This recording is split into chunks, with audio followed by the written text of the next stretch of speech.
రాష్ట్ర రైతాంగానికి ఇంకా రైతు భరోసా నిధులు ఖాతాల్లో జమ కాలేదన్నారు BRS working president KTR. Lagacharla భూ బాధితులకు అండగా ఉంటామని చెప్పారు. రంగారెడ్డి జిల్లా కోస్గిలో బీఆర్ఎస్ చేపట్టిన రైతు మహాధర్నాలో పార్టీ నేతలతో కలిసి పాల్గొన్నారు కేటీఆర్. కాంగ్రెస్ 14 నెలల పాలనలో ఇచ్చిన హామీల్లో ఏ ఒక్కటి పూర్తిగా అమలు చేయలేదని విమర్శించారు కేటీఆర్.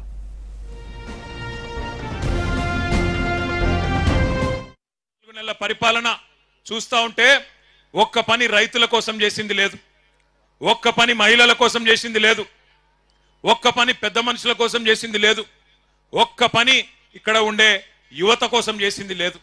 ఎవరి కోసం పనిచేస్తున్నాడంటే అనుముల అన్నదమ్ముల కోసం, ఆయన అల్లుని కోసం, అదానీ కోసం, బావ మరుదుల కోసం, ఆయన కుటుంబ సభ్యులకు వందల వేల కోట్లు దోచుకోవడానికి, ఇక్కడ భూములు గుంజుకోవడానికి మాత్రం బ్రహ్మాండంగా పనిచేస్తా ఉన్నాడు. ముఖ్యమంత్రి ఉన్నోడు ఎవరన్నా అబద్ధం చెప్తారా? తొండలు గుడ్లు పెట్టాయి కొడంగల్ భూములల్లా అన్నాడు. పెడుతున్నాయా? మరి పంటలు వండుతున్నాయా? కొంటుండా ముఖ్యమంత్రి? పంటలు బోనస్ ఇస్తుండా? కందులు కొంటుండా? రైతు బంధు వడ్డదా? మొన్ననే చెప్పే కదా ముఖ్యమంత్రి అబద్ధం చెప్తాడా? మీరు అబద్ధం చెప్తురు.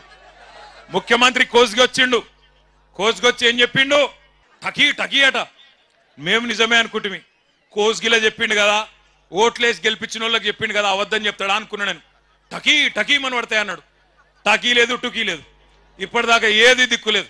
ఏం జరిగింది 14 నెలల్లో? మీ మీదికి బలవంతంగా ఇక్కడ అదాని కంపెనీ పెడతా అంటే, అల్లుడు ఫార్మా కంపెనీ పెడతా అంటే భూములు గుంజుకున్న తందుకు ఒక కుతంత్రంతోని రేవంత్ రెడ్డి ప్రభుత్వం మీ మీదికి వచ్చి, ఆనాడు అధికారులు ఇక్కడికి వస్తే ఆ అధికారుల మీదికి మీరు మరలబడి అడిగినరు. ఎట్లిస్తామయ్యా?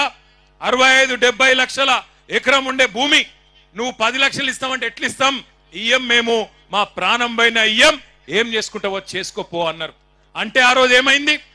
కలెక్టర్ మీద హత్యా ప్రయత్నం జరిగిందని చెప్పి రేవంత్ రెడ్డి గారు, ఆయన ప్రభుత్వంలోని మంత్రులు కేసులు పెట్టి 70 మంది మీద కేసులు పెట్టి, అందులో కాంగ్రెస్ వాళ్ళు కూడా ఉండే, నిరసన చెప్పిన వాళ్ళ కాంగ్రెస్ వాళ్ళనేమో కట్ చేసిండ్రు, బీజేపీ వాళ్ళని కట్ చేసిండ్రు.